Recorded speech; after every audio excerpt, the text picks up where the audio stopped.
Aujourd'hui les gars, coup d'œil sur un PC reconditionné. J'avais déjà testé un smartphone reconditionné il y a quelques temps de ça. Et aujourd'hui nous allons voir ce qu'un PC reconditionné à bas prix, à savoir ici donc à peu près 200 €, peut nous donner comme valeur. Est-ce un bon PC pour la maison? Est-ce un bon PC pour les étudiants? Nous allons voir ce qu'on peut avoir pour ce prix-là. Vous le voyez donc, le modèle que j'ai ici est un Lenovo ThinkPad. C'est un Lenovo ThinkPad L570 de 2017. C'est un modèle qui est équipé d'un Core i5 de 6ème génération. Core i5 6300U me semble-t-il sur cette configuration-là. De 16 Go de RAM et de 256 Go de SSD SATA me semble-t-il. Donc je vous fais un rapide tour du propriétaire. Donc voici les connectiques de ce côté. Voici l'arrière du PC avec un port Ethernet et un port USB juste ici, ainsi qu'une grille d'aération. Le capot avec le logo Lenovo ici et le logo ThinkPad juste là. L'autre côté avec pas mal de connectiques aussi. C'était des PC assez modulaires. Si on regarde en dessous, on constate plusieurs choses. Déjà, c'est compartimenté en plusieurs trappes. Il faut dire qu'à l'époque, c'était surtout conçu pour pouvoir être démonté facilement. C'est plus trop le cas aujourd'hui. Aujourd'hui, sur les ThinkPad, vous devez tout dévisser. Surtout, la batterie est amovible. Et ça, pour pouvoir la remplacer, c'est le top. La batterie fait, je crois, 48 Wh. On verra dans les faits si elle tient encore la charge ou s'il faut la remplacer. C'est la batterie d'origine, enfin du moins ça en a tout l'air puisque c'est une batterie Lenovo. Alors qu'aujourd'hui les batteries Lenovo pour ce PC là en tout cas ne se trouvent plus. Il me semble que c'est une batterie 6 cellules, donc c'est quand même une batterie qui est très costaud. On a un Windows 10 qui est livré avec. Et donc on est censé avoir un ordinateur qui tourne encore assez bien à l'heure actuelle, même si justement ça va être la question, est-ce qu'aujourd'hui un i5 de 6ème génération économie d'énergie peut encore correctement assumer une utilisation. Donc la série Lenovo ThinkPad, série professionnelle de Lenovo, lancée à l'époque par IBM, série très connue, hein, je veux dire, je pense que tout le monde connaît un peu le nom de ThinkPad et tout le monde en a peut-être déjà vu un dans sa vie. Ou alors si vous n'avez pas vu les ThinkPad, vous avez vu l'équivalent en PC fixe, donc ThinkCentre ou ThinkStation. Il existe une nouvelle gamme chez Lenovo qui est la gamme ThinkBook, qui est une gamme un peu plus, on va dire, moderne, jeune et tout ça.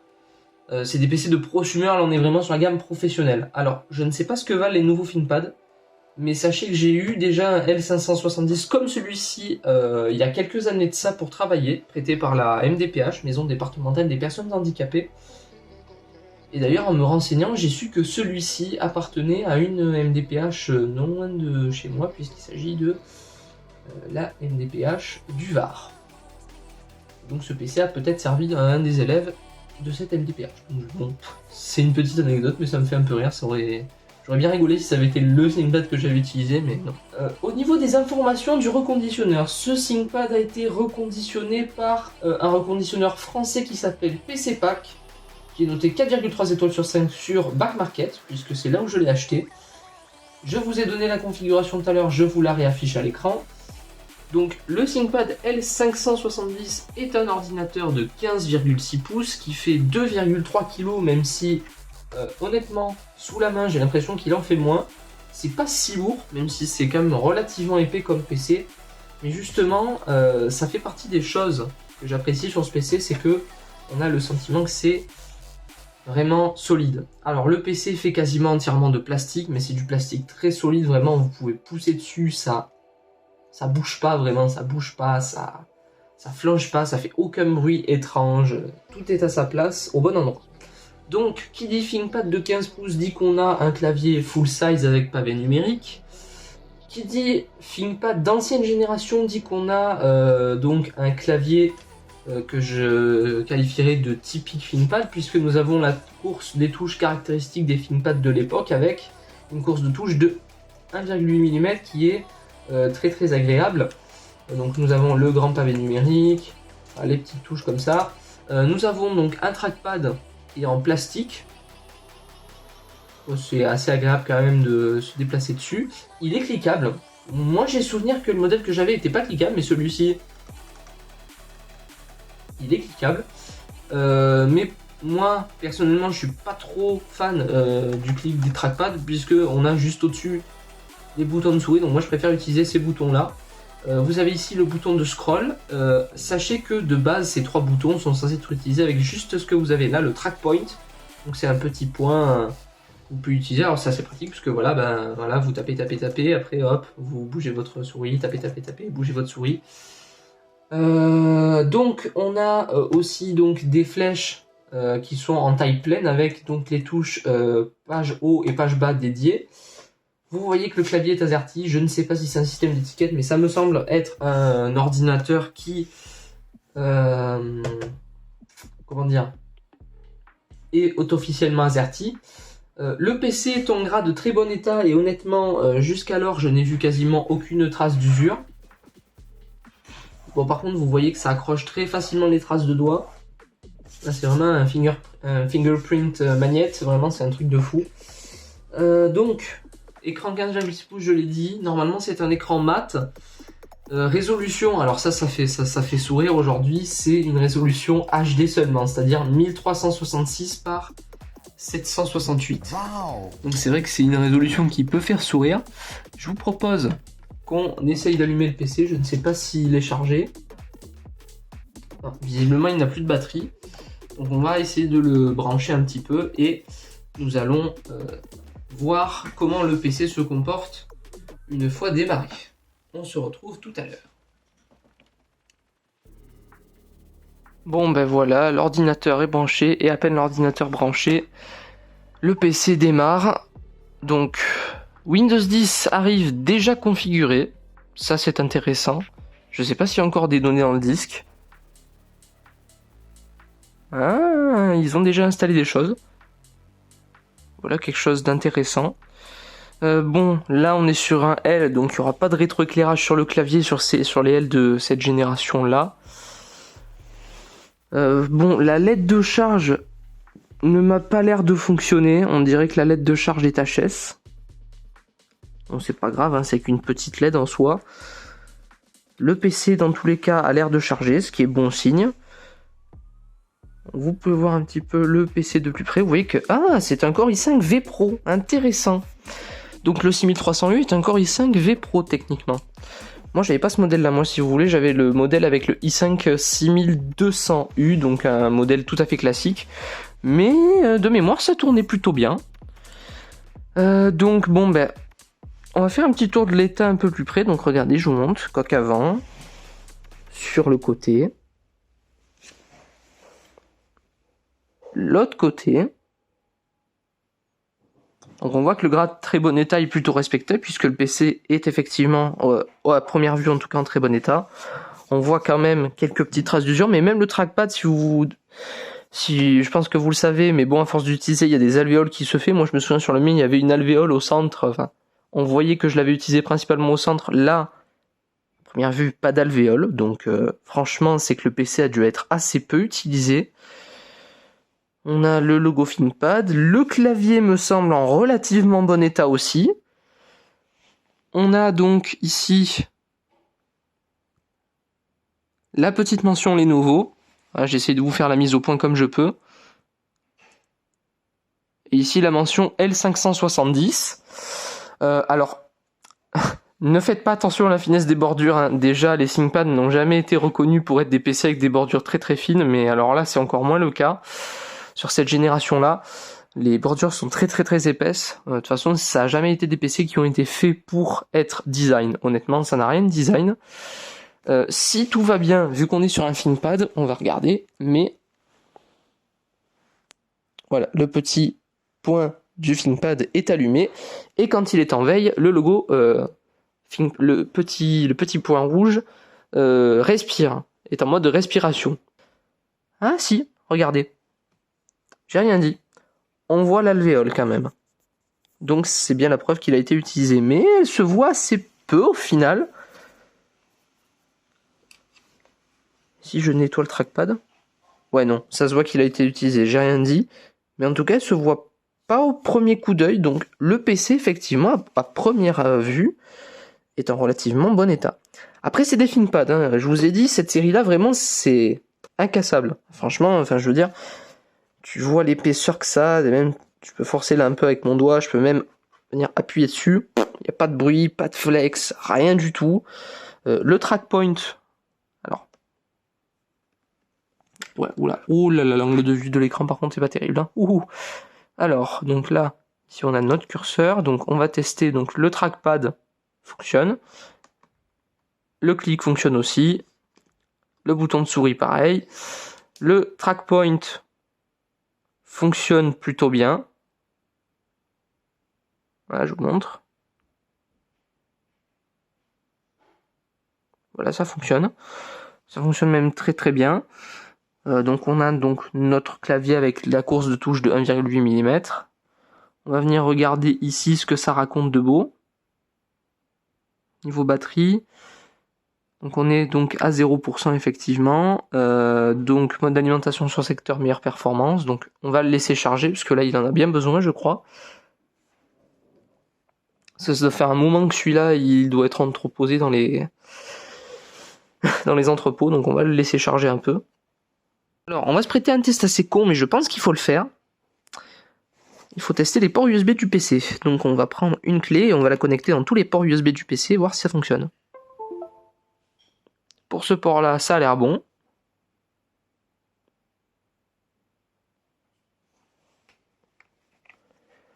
On va donc tester. Ça fonctionne. Celui-là fonctionne aussi. Et oui, il fonctionne. Bon, parfait. Tous les ports USB sont fonctionnels. Petit détail quand même, donc le AC adapteur de remplacement est beaucoup plus gros que celui d'origine. Celui d'origine était petit. Celui-là est quand même plus gros. Mais c'est le bon wattage, donc ça fonctionne. Ah oui, petit update, vous en avez peut-être rendu compte, mais la LED de charge fonctionne à nouveau. C'était juste que le PC était vraiment trop peu chargé pour que le PC affiche un niveau de charge.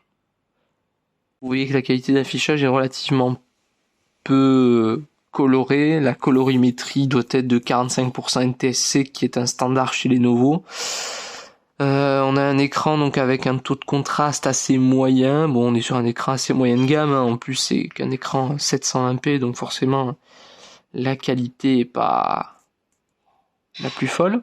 Le son est pas trop mal, c'est pas le meilleur, mais ça fait le travail. Ça sort par en dessous, là et là, deux petites grilles de haut-parleurs. Le son est correct. Le clavier, bon, j'en parlais tout à l'heure. J'ai l'impression que c'est un AZERTY authentique, mais je ne sais pas, parce qu'il y a des touches qui ont un feeling très... comme si on avait mis des étiquettes dessus. En fait, c'est juste que les touches en question sont usées. C'est tout. Maintenant, je vous propose, si vous le voulez bien, un test de son avec plusieurs PC. Donc, mesdames et messieurs, nous voilà ici pour un test des haut-parleurs du ThinkPad, et nous allons les comparer par rapport à deux PC. Mon petit Aorus 15P, mon ordinateur personnel, et mon Microsoft Surface Laptop 4 réputé pour avoir de très bons haut-parleurs. On va commencer par le ThinkPad.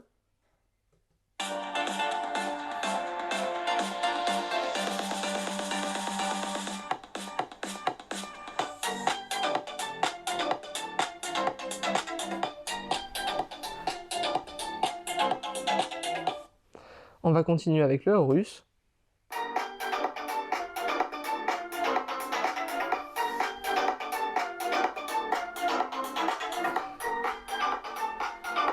Et on va finir avec le Surface.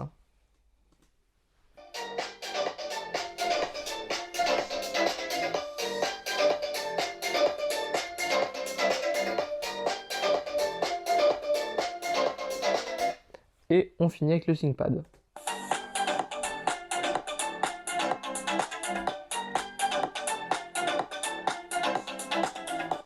Voilà. Donc, dites-moi ce que vous en pensez. Moi, je trouve qu'il s'en sort pas trop mal. Il est plutôt orienté médium, comme beaucoup d'haut-parleurs de PC portable, mais je trouve le son équilibré et plus agréable à écouter que par exemple mon PC Aorus qui est un peu criard. Alors bien sûr, il n'est pas celui-ci au niveau des haut-parleurs de mon HP Omen 15 qui était clairement très bon. Si vous voulez, je vous passe la même musique sur mes enceintes pour que vous vous rendiez compte de c'est quoi vraiment du bon son.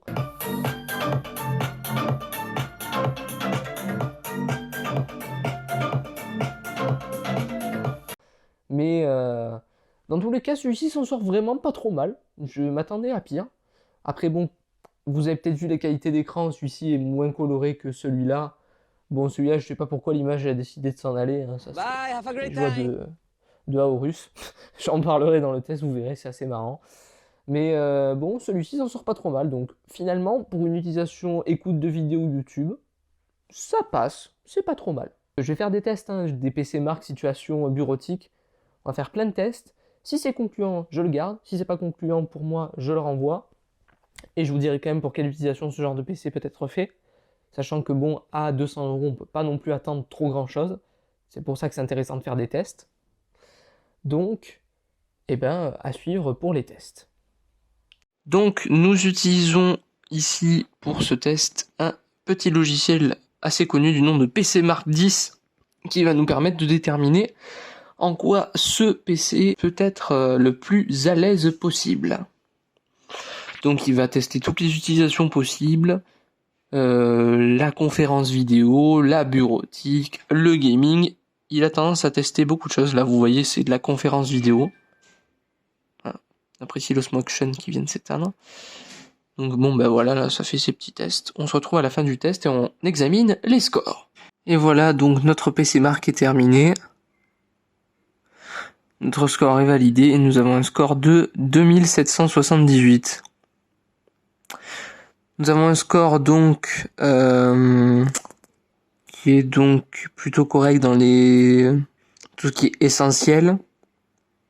Web browsing et vidéoconferencing, il se débrouille bien. En productivité, il se débrouille pas trop mal, j'ai l'impression non plus. On peut développer. Office Laptop 2023, donc on constate effectivement que je suis censé être, enfin les laptops de 2023 dans cette catégorie sont plutôt vers 5800, j'en suis quand même assez loin. Les PC de gaming, je ne vous en parle même pas.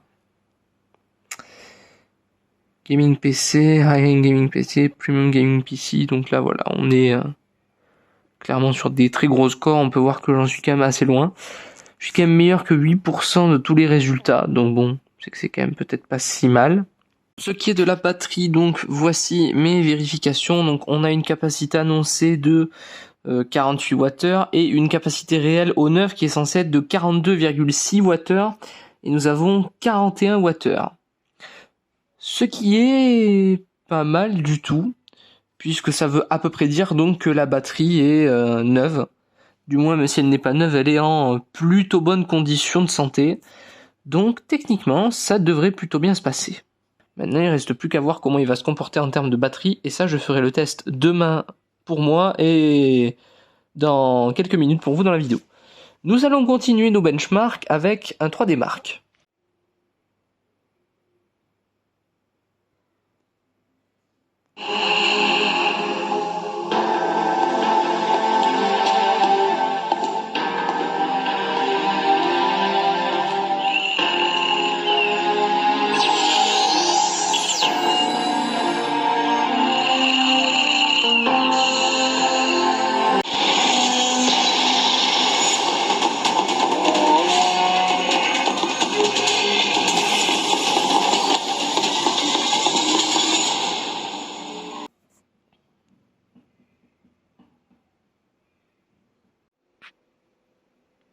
Fréquence d'image remarquable tal et PowerPoint de Madame Michel en cours de philo.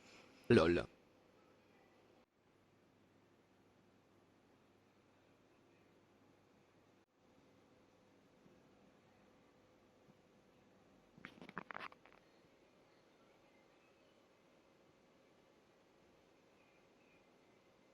Nous voilà donc avec notre score de 367 sur TimeSpy. Hashtag TeamThinkPad dans les commentaires. On constate que donc l'average avec cette configuration est à 341, que nous sommes à 370 et que le meilleur score est à 417. Donc on est un peu au-dessus de la moyenne, ce qui est pas trop mal. On a un score CPU qui est pas trop mauvais de 1821 et un score graphique de 322 en même temps. Avec de tels graphiques, il ne fallait pas s'attendre à grand chose. Au niveau des fréquences, on voit que le CPU... On voit que le GPU a pu monter à 1 GHz à peu près. La mémoire GPU a pu monter à 2 GHz par moment, voilà 2,3 GHz. Sur la fin, le CPU est monté donc à sa fréquence maximale 2,9 GHz. Donc ici on va pouvoir avoir des données intéressantes. On peut avoir la température CPU.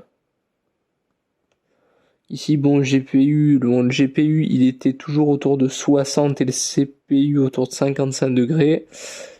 Et au moment donc du test CPU, les températures sont montées donc à 78 degrés. Ce qui est chaud mais qui reste quand même relativement correct. On a un graphe qui est... ça fait un peu... Enfin bon, clairement c'est pas un PC pour faire du jeu, ça se voit. Mais pour de la bureautique, je pense que ça fait encore le travail. Il s'agira de le tester. Day 2. On est parti pour un test d'autonomie du ThinkPad. Donc, je vais enclencher le chronomètre sur ma montre. Nous allons voir donc dans une situation classique d'utilisation avec donc le son activé, le Wi-Fi également activé et la luminosité que je vais mettre à 75%. Combien de temps est-ce que le PC peut tenir? L'autonomie annoncée par Windows en idle en ne faisant rien était donc de 5h30. Nous allons donc voir combien de temps tient cette fois-ci la batterie avec une vidéo et la luminosité à 75%, mais on peut peut-être arriver à quelque chose d'intéressant. Et on va laisser ça tourner, on va voir au bout de combien de temps le PC va s'éteindre. Later. Le ThinkPad affiche l'avertissement de batterie faible et le vidéo playback est à 5h, 1 minute et 13 secondes. La qualité était en 720p, donc on a 5 heures d'autonomie en vidéo playback. Ce qui veut dire qu'on aura approximativement 5 à 6 heures en bureautique. Je ferai le test en bureautique et je vous affiche les résultats à l'écran. Donc bon, niveau résultat pour le vidéo playback, c'est pas trop mal en PC de cet âge-là, mais c'est quand même juste pour les études. À voir l'autonomie en bureautique, ce que ça donnera, je vous afficherai le score. Day 3. Aujourd'hui, on rentre dans les essais un peu plus approfondis pour ce 3e jour de test. Nous allons donc utiliser le PC pour étudier. Parce que je me suis transféré mes cours. Vous voyez juste ici, voilà, études sup. Donc je vais travailler un peu sur cet ordinateur cet après-midi et voir un petit peu comment est-ce que la batterie se comporte et combien de temps j'arrive à tenir en utilisant donc des logiciels comme LibreOffice, VS Code et Foxit PDF Reader, ainsi que VLC, des logiciels bureautiques quoi, ainsi qu'un peu de navigation internet, ce qui nous permettra de voir si ce PC pour les étudiants est une solution envisageable ou non. 1 hour later. Alors donc, j'ai un peu travaillé donc avec le ThinkPad, j'ai fait de la lecture PDF pendant un peu plus d'1 heure et vous voyez que j'ai perdu 9% de batterie et l'autonomie annoncée par le ThinkPad est de 7h15. Soit une autonomie qui est quand même nettement plus correcte que celle en vidéo playback, à voir s'il va tenir le choc. Cet après-midi, je fais aussi de la lecture PDF, parce qu'il faut que je continue mes cours de physique quand même, et je vais faire après du VS Code. J'ai démarré l'utilisation du PC à 11h40 à peu près, il est 12h45, donc ça fait 1 heure. On est à peu près sur une décharge de 10% par heure. Donc techniquement, on a une autonomie théorique de 9 heures. Si on fait le calcul bêtement, après en pratique, c'est ça que ça sert les tests, hein, et ben on va voir combien de temps il tient selon les programmes que l'on lance. Il est donc 16h22, on part du principe que le test commence à 25. Nous sommes à 90% de batterie, l'autonomie annoncée de 4h30, même si je pense que ça va augmenter. Et nous allons partir sur une utilisation de type codage pendant 1 heure et voir comment l'autonomie va se comporter avec une autonomie codage ainsi qu'une page web également d'ouverte pour aller également choper des bouts de code ainsi qu'un document PDF ouvert en arrière-plan pour aller choper également des infos. soit un cas d'utilisation typique que je peux avoir en cours et que vous pourriez aussi avoir si vous êtes en BTS système numérique dans un premier temps et en études d'informatique également. Donc, eh bien, on se dit dans 1 heure, et dans 1 heure, on regarde comment le PC s'est comporté, quelle est l'autonomie annoncée, et on fera une petite déduction de l'autonomie que vous pourriez avoir en utilisation mixte. Allez, c'est parti. Later. Messieurs, ça fait 1 heure que je suis sur mon code, donc voici un petit peu la page que j'ai réalisée. J'avais déjà réalisé donc tout ce qui était en tête de page, présentation globale, en pied de page. Je me suis occupé simplement de faire cette partie-là, en repartant quasiment de zéro. Donc ça fait 1 heure que je travaille, pas mal de fenêtres ont été exécutées et notre niveau de batterie est donc tombé à 76%, soit une perte de 14% en 1 heure et que l'autonomie annoncée est donc de 5 heures et 8 minutes. Donc là si on fait le calcul, en lecture PDF, sur à peu près 1 heure, on perd 10%, qui nous fait donc un taux de décharge de 10% par heure, donc une autonomie jusqu'au 10% de batterie faible de 9 heures. Là, on est sur du 15% par heure, 30% en 2 heures, 60% en 4 heures, et 90% en 6 heures. Donc on a une autonomie mixte qui serait d'environ 7 heures, de 6h30 à 7h30 selon ce que vous faites le plus. Donc on a finalement une autonomie qui est tout à fait respectable pour un ordinateur de cet âge-là, d'autant que la batterie n'est pas neuve, la batterie est en bon état, est plutôt bien conservée. Vous vous rappelez certainement du rapport que j'avais donné par rapport à ce qui était annoncé pour une batterie neuve. On était censé avoir 42,6 Wh, on a 41 Wh dans cette batterie-là. Et au final, ça se comporte plutôt bien parce que vous voyez que donc là, ça fait 2 heures que j'utilise le PC et j'ai perdu 25% de batterie. Ce qui est relativement bien, sachant que je me prive pas puisque l'économisateur de batterie n'est pas activé et que la luminosité de l'écran est réglée à peu près 80%. Ce qui est, pour mon cas en tout cas, largement suffisant. Si vous mettez à 100%, ça descendra un peu plus vite. Mais dans ce cas d'utilisation-là, on voit que l'autonomie est relativement correcte pour un ordinateur de cet âge-là. Day 4. Alors, qu'est-ce qu'on en pense de ce ThinkPad après plusieurs jours d'essai ? Eh bien écoutez, je pense que pour un PC pour la maison, c'est une bonne option. Pour le reste, j'aurais tendance à vous dire de passer votre chemin. Ce n'est pas un ordinateur fait pour des tâches lourdes, le processeur étant âgé et donc peu véloce.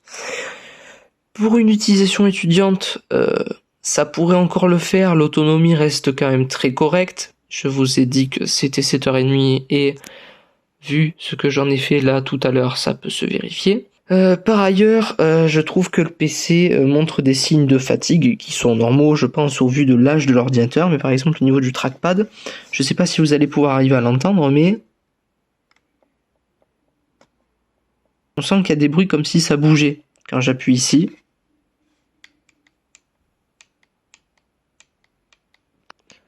Ici, on entend aussi qu'il y a un bruit un peu étrange et je sais pas si on va pouvoir voir que ça bouge un peu. Et quand j'appuie sur ce bouton-là, on sent que ça fait bouger un peu toute la partie trackpad.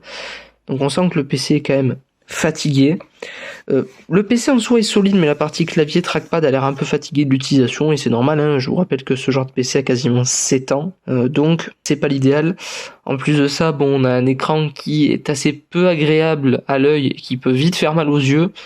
Donc c'est vraiment pas l'idéal pour une initiation étudiante. Vous allez clairement au bout de peu de temps avoir envie de bazarder la machine, je pense, pour la plupart. Alors c'est vrai que le clavier, le pavé numérique c'est très agréable, mais le PC est je pense trop âgé déjà pour supporter ce genre d'utilisation et surtout l'écran est pas du tout agréable à regarder. Donc pour la maison oui, pour les études peut-être à condition que vous ayez un modèle qui soit un peu mieux conservé que le mien au niveau trackpad et clavier. Pour l'écran, c'est très moyen, quand même. Vous allez avoir mal aux yeux à la fin de la journée, je pense. Pour une utilisation, je dirais, admettons que vous mettez ce PC-là en entreprise et que ce PC bouge pas, ça marche aussi. Il sera à l'aise, il fera son boulot. Mais pour toutes les autres utilisations, clairement, vous pouvez l'oublier. Donc, si on veut un PC pas cher pour la maison, à 200 €, franchement, pour moi, c'est mieux d'acheter ça que d'acheter un PC neuf à ce prix-là. Puisqu'à ce prix-là, en neuf, vous allez avoir une machine qui est déjà obsolète et qui rame du cul comme pas possible, alors que ça rame pas trop. C'est plus lent qu'à l'époque, que maintenant. mais franchement ça marche assez bien vu que c'était quand même des PC professionnels il y a quelques années. C'était assez haut de gamme quand même. Le clavier est agréable, le pavé numérique est agréable, le trackpad est agréable même s'il fait des bruits un peu étranges. Hein. Puis bon, bah écoutez, j'espère que vous aurez apprécié ce test. En tout cas, moi, je trouve que clairement le PC reconditionné est une bonne idée. Après, il faut quand même savoir ce qu'on va en faire. Donc moi, là maintenant, j'ai terminé mon test. Donc ce PC va revenir à son endroit d'origine, c'est-à-dire Back Market et PC Pack, puisque je ne vais pas le garder. Mais en tout cas, ça aura été une expérience sympathique. Et si vous cherchez un bon PC pour la maison, vraiment pour pas cher, ce modèle, je peux vous le recommander, ou alors son frère de l'année précédente, le L560, qui est aussi un PC avec des composants similaires, i5 6ème génération ou i3 6ème génération, écran similaire, connectique similaire, il était très similaire à celui-ci. La seule différence, il me semble, c'est qu'il est encore non, l'autre aussi intégré Windows 8, donc finalement 10 pardon, donc pas tant de différence que ça. Donc au final, bon, si vous trouvez un L560 ou L570 au prix auquel je l'ai acheté, ça vaut le coup. Si vous le trouvez à 250, ça vaut le coup. À 350, j'aurais tendance à vous dire, regardez ailleurs, sur des modèles plus récents, vous trouverez des choses plus sympas. C'est tout pour cette vidéo, j'espère que vous l'avez apprécié. On se retrouve bientôt pour de nouveaux tests. Allez, salut!